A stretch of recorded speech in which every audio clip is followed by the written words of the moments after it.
What up everybody, Ian here. So the Realme GT Master Edition, first time releasing here in the Philippines. Its big brother, the standard Realme GT, has been launched in select regions for around 429 euros or 25,000 pesos. Equipped with flagship level specifications like the Snapdragon 888, in-display fingerprint sensor, and others. And I'm wondering why they're not releasing those here in the Philippines and join Poco in the Flagship Killer Segment. But I guess the long wait is over. So let's find out where the Master's Edition sits in today's plethora of mobile phones in different shapes and sizes. If you want to make sure that there's still a phone inside, better weigh your packages first before paying. So this weighs at around 641 grams. Same with Realme GT, they have a big ass box. So no concerns at all with Mother Nature, not like with Samsung and Apple. Kidding. So as you can see there, Realme Master Edition and the 5G logo. And here's the rundown of the specifications: Snapdragon 778, 120 Hz, 65 watt super dart, and super slim design. So let me just remove the packaging here. Ta-da! Alright, so we are literally greeted here. Welcome to Realme family. We find the quick start guide and manuals. And there's the phone. And there, so let me just put that aside. So this is a free protective case. There's the Type-C cable, the Super Dart charger, and the SIM card eject tool. Alrighty, so here is the phone. It is actually pretty light, lighter than the standard Realme GT. So let's remove the film. Alrighty, there it goes. There's actually a protective film here, if anyone's gonna ask. Alright, so there is the phone. It is indeed beautiful. Oh my gosh. The texture feels really good too with the vegan leather. So anyways, here's the Type-C port, the earphone jack, and the bottom firing speaker and the mic. We have the power button on the right side and the volume rocker on the left side, as well as the SIM card tray and a mic up on top. So let's actually try the free case that comes with this phone. And yeah, all right, so it actually retains the same design of GT Master Edition phone, and yeah, kind of slippery actually. So 6.4-inch phones are just the perfect phone for me. They are handy and you can use it with just one hand. The vegan material is not the grippiest. It is actually quite slippery, but the frame used here will provide you with the grip that you need to hold this phone. I don't know, it just sticks to your hand. Holding it feels super comfortable as well. Also, if you use the free case, it will become more slippier. The standard Realme GT though is a bit more grippier than this. But man, it really feels solid and premium. The design is just wow. I'm telling you, this looks way better in person. The shade of gray they used here plus the leather texture is just perfect. So beautiful to look at. Also, these shadows gives you an awesome layering effect depending on the angle that you're looking at. These prints too, and especially the Naoto Fukusawa signature, adds more oomph and complements well to the already awesome design. I usually criticize Realme with their horrible styles like Dare to Leap, like what? I mean, that's so cringy, man. But this is legit, hands down, a work of art. This will also reject fingerprints and smudges, the typical hairline scratches you get from a plastic back, no cracked back glass if you drop it. There are just a lot of good things about this vegan leather.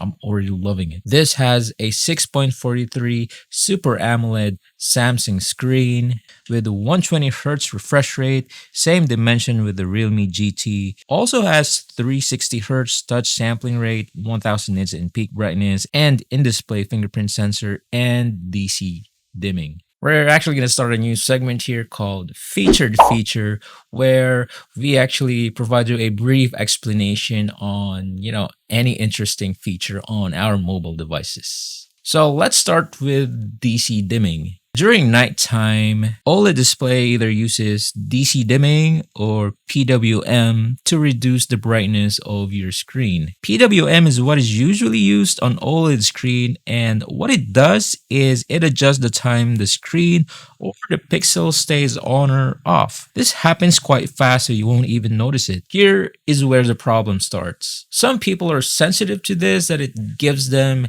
headaches and eye strain. On the other hand, DC dimming, which is mostly used on LCD screen, adjusts the power that goes through your screen, so no screen flickering here. The downside on OLED is it will yield bad color accuracy. For people who's suffering from eye strain and headache, this is going to be a godsend feature. But what if you're part of that group who doesn't really suffer any of these side effects? No worries, the feature is disabled by default. Then you will need to go to settings, then Realme Labs, and enable it if you want to utilize DC dimming. I noticed that any AMOLED or OLED phone released today seems to have awesome display no matter what model or even price bracket. Seems like you'll never go wrong with any OLED display. Like this one, colors are accurate, awesome contrast ratio, it is bright, great viewing angle as always. You know, putting it side by side with my S21 Ultra, I mean, more than half the price, but the quality is not that far apart. Also, no issues viewing HD content here on your streaming apps with its Widevine L1 certification, though the refresh rate does not adjust but switches depending on the app you're using. I think I noticed though, but I'm just nitpicking, the bezel, the bottom bezel is a little too thick for me. It's not really noticeable, but yeah, I just want to let you guys know. Another thing is during nighttime, it just can't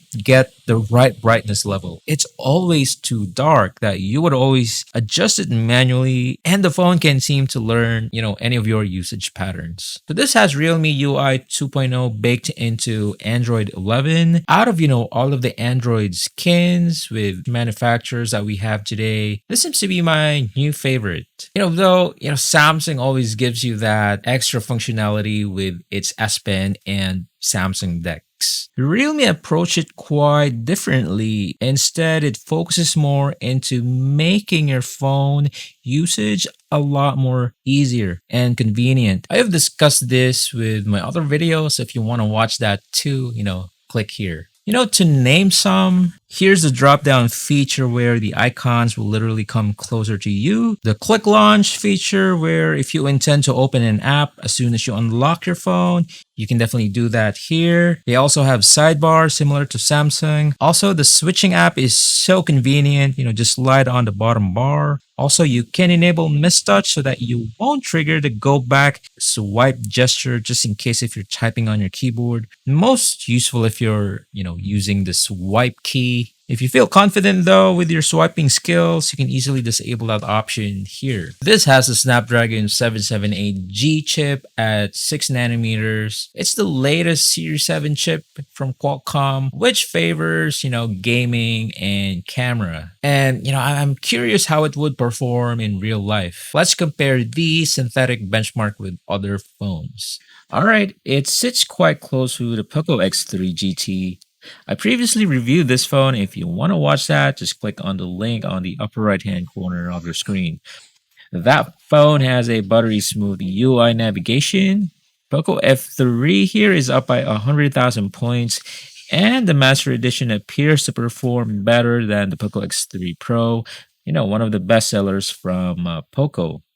On 3D Mark, it actually sits at the bottom, but it did not encounter any thermal throttling on the stress test, not like with its bigger brother, the Realme GT, and also with my daily driver, the Exynos S21 Ultra. Stability is only at the 50-ish mark.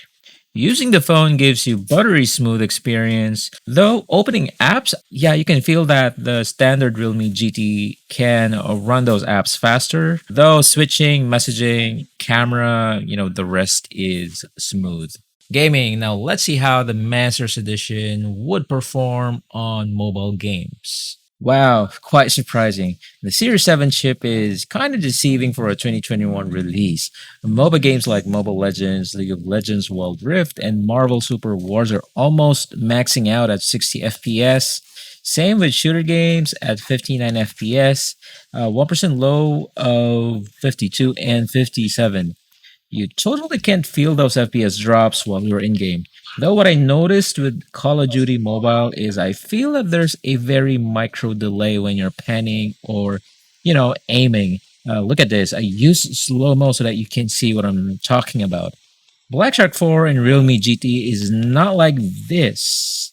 Genshin Impact, the highest demanding mobile game, all right, a very respectable 45 FPS and 1% low of 35. It's good, not the smoothest.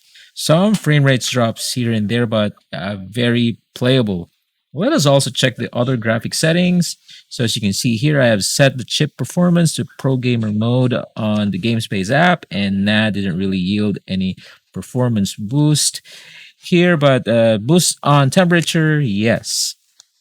Stay tuned for my in-depth gaming review of this phone where we benchmark all of the settings on GameSpace, if those are actually functional, plus GT mode, and let's also check if a cooling fan can actually help in alleviating thermal throttling, especially here that the back of this phone is not flat. Okay, now high setting at 50 average FPS and 1% low of 37. This is where you can start enjoying the game. Now let's compare its performance with other phones. Impressive. Can you believe this? The Realme GT Master Edition actually beats the 860 chip Poco X3 Pro and the Dimensity 1100 chip of Poco X3 GT. Wow, huge lead, especially with the 1% low, which is basically the lowest frame rate that it can render. Realme GT gets a near average frames of 50 due to bad thermals, and yeah, Black Shark 4 still produces great numbers because it's a well-designed gaming phone. I'm quite surprised with this chip. Honestly, I was only expecting like a 732G, Mi 11 Lite kind of performance, but no, this chip is solid. The selfie camera is seated well on the lower left corner, so it basically disappears while you're gaming. Though the single speaker is just badly placed. Most of the time, your pointing finger would be blocking it. Same with the earphone jack. Best solution here is to just use a gamepad. Problem solved. Alright, so this has a 3 camera setup, a 64 megapixel f1.8 main sensor, an 8 megapixel f2.2 ultra wide sensor, and a 2 megapixel f2.4 macro lens.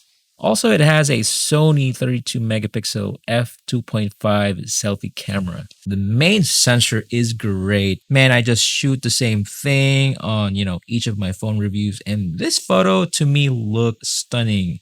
The amount of detail and clarity at this price point is unreal. Even on poor lighting, it still delivers good, crisp photos. The 64 megapixel option will also give you a ton of detail. Even if you zoom in, you will not lose any. The ultra wide lens is usable. There's just a slight color shifting, but not the worst. Macro lens is not that flexible. You would need a lot of light plus steady hands and perfect focus to achieve good photos. The selfie camera rocks. Details are good and really sharp. Colors are accurate, very minimal beautification effect on default setting, which is just awesome. Portrait shots are awesome, man. It's basically the same photo, but they blur the background. Not like with other phones where the photos become soft and loses detail. They support 4K video recording at 30 FPS, Full HD at 30 and 60 FPS with electronic image stabilization. Detail retrieval and image stabilization is just okay. I can say that it's a little better than the Poco X3 GT, but not as good as the standard Realme GT and even with Black Shark 4. Though the panning is really smooth. Also, the selfie camera takes better videos, but it lacks image stabilization.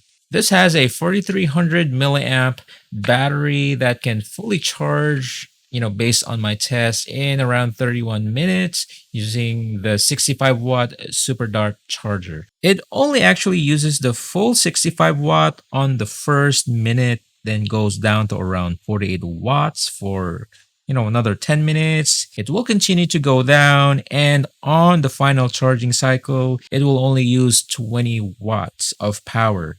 Also, here is the Netflix drain test.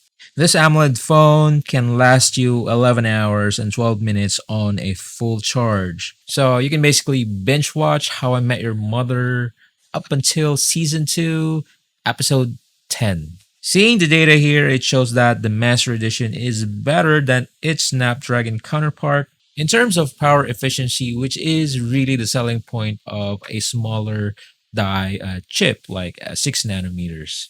Conclusion: the launch of the standard Realme GT with its ridiculously priced at that 20,000 price range is just out of this world. If you're not aware, there are actually 3 GT models. The standard GT model with the Snapdragon 888, the GT Master Edition with Snapdragon 778G, then the GT Master Explorers Edition with the Snapdragon 870 chip.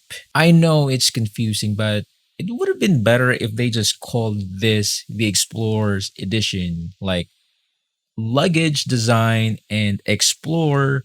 That's gonna make sense, right? Then call the other one Master Explorers Edition because that has the better or the master grade SoC, the Snapdragon 870. Okay, so the Realme GT Master Edition may not be the best bang for the buck phone right now, but it's definitely a step in the right direction for Realme Philippines. It falls short in terms of its mono speaker, which is terribly positioned as well. Bad auto brightness, kind of pointless gaming app that doesn't really boost performance. But those trade-off will give you probably the best designed phone to date.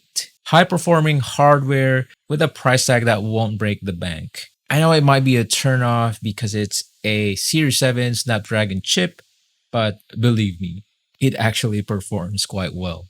So, would you dare to leap and purchase a Master Edition, or would you stick with, any of the Poco lineups? Put it on the comment section below and we'll discuss those. So, all right. Anyways, this is Ian again from Biscuit TV, and I'll be seeing you on the next one.